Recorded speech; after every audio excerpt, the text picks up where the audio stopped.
যে কোনো মুহূর্তে ভাঙতে পারে বাঁধ, ডুবতে পারে গ্রাম। এতদিন এই আশঙ্কায় দিন কাটাচ্ছিলেন বানারহাটের কাশিয়াছড়া গ্রামের বাসিন্দারা।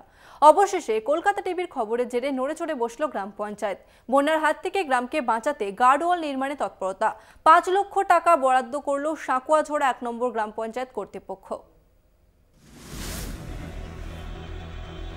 ঝমঝমিয়ে চলছে বৃষ্টি, হুঁসছে তিস্তা, কোথাও ভেঙেছে বাঁধ, কোথাও জল থই থই গ্রামের পর গ্রাম।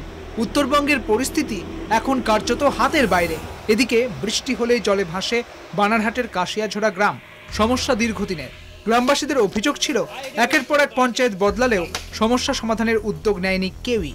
অবশেষে টানা লড়াই এবং কলকাতা টিভির লাগাতার খবরের জেরে কার্যত চাপের মুখে পড়ে নড়েচড়ে বসল গ্রাম পঞ্চায়েত। বন্যার হাত থেকে গ্রামকে বাঁচাতে গার্ডওয়াল নির্মাণ খাতে ৫ লক্ষ টাকা বরাদ্দ করল সাঁকুয়াছড়া ১ নম্বর গ্রাম পঞ্চায়েত কর্তৃপক্ষ। পঞ্চায়েতের এই সিদ্ধান্তে আপাতত আশার আলো দেখছেন গ্রামবাসীরা। হ্যাঁ, তাতে আমরা গ্রামবাসী খুশি, কিন্তু ১৫ বছর আগের থেকে এই আমাদের কাশিয়াছড়া বাঁধ নিয়ে খুব সমস্যায় আছি। তাতে কাজটা ভালো হলে আরও যদি পঞ্চায়েত কাজটা আনতে পারে তাহলে আমাদের ভালো হয়। ফি বছর বর্ষায় লাগাতার বৃষ্টির জেরে পাহাড়ের জল হাতিনালা হয়ে ঢুকে পড়ে কাশিয়াছড়া এলাকায়। জলমগ্ন হয়ে পড়ে আশেপাশের এলাকা সহ গোটা গ্রাম। ক্ষতিগ্রস্ত হয় রাস্তাঘাট, বসতবাড়ি থেকে কৃষি জমিও। অভিযোগ, একাধিকবার বিভিন্ন দপ্তরে বাঁধের জন্য আবেদন করলেও গ্রামবাসীদের কথা কানে তোলেননি কেউ।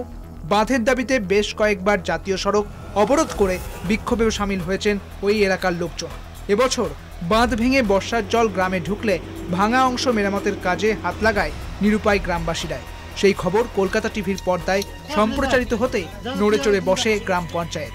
তড়িঘড়ি বাঁধ মেরামতের জন্য বরাদ্দ হয় ৫ লক্ষ টাকা। দেখুন, প্রথমত ধন্যবাদ জানাই আপনাদের সংবাদ মাধ্যমের প্রতিনিধিদের, যারা সবসময় এই কাশিয়াছড়ার মানুষের পাশে ছিলেন, তাদের দুঃখ দুর্দশা সংবাদ মাধ্যমে তুলে ধরেছেন। অতটুকু গুড় দিয়ে চিড়ে ভিজবে না, কিন্তু সাময়িকভাবে কিছুটা হলেও লাঘব হবে। কাশিয়াছড়ার মানুষের বাঁধটাকে অন্তত বাঁচাতে পারবো, যেটা একদম এবার কনফার্ম বাঁধটা টোটালি ভেঙে যেত এবং এলাকার যোগাযোগ বিচ্ছিন্ন হয়ে যেত, সেটা রেহাই পাচ্ছে। ৫ লক্ষ টাকায় আদৌ কি কোনো সমাধান সম্ভব? মুখ খুলেছেন পঞ্চায়েতের উপপ্রধান গোপাল চক্রবর্তী। জেলা পরিষদের ওপর দায় ঠেলেছেন তিনি। কিন্তু আমরা যা শুনলাম, অলরেডি জেলা পরিষদ থেকে ওখানে রাস্তা নির্মাণ করার খুব তাড়াতাড়ি হয়তো টেন্ডার হবে। আপাতত আপৎকালীন মানুষের সমস্যার জন্য আমরা এটা একবারে সমস্যার সমাধান এটা কোনোদিনই সম্ভব না, যতক্ষণ পর্যন্ত প্ল্যানিং করে না করা যাবে। আর সেই প্ল্যানিং করে গ্রাম পঞ্চায়েতের পক্ষে সম্ভব। গার্ডওয়ালের জন্য টাকা তো বরাদ্দ হয়েছে, কিন্তু বাঁধ মেরামতের কাজ শুরু কবে? আদৌ কি ৫ লক্ষ টাকায় গার্ডওয়াল নির্মাণ সম্ভব? প্রশ্ন গ্রামবাসীদের। বাঁধ মেরামতের অপেক্ষায় কাশিয়াছড়ার বাসিন্দারা। কলকাতা টিভি।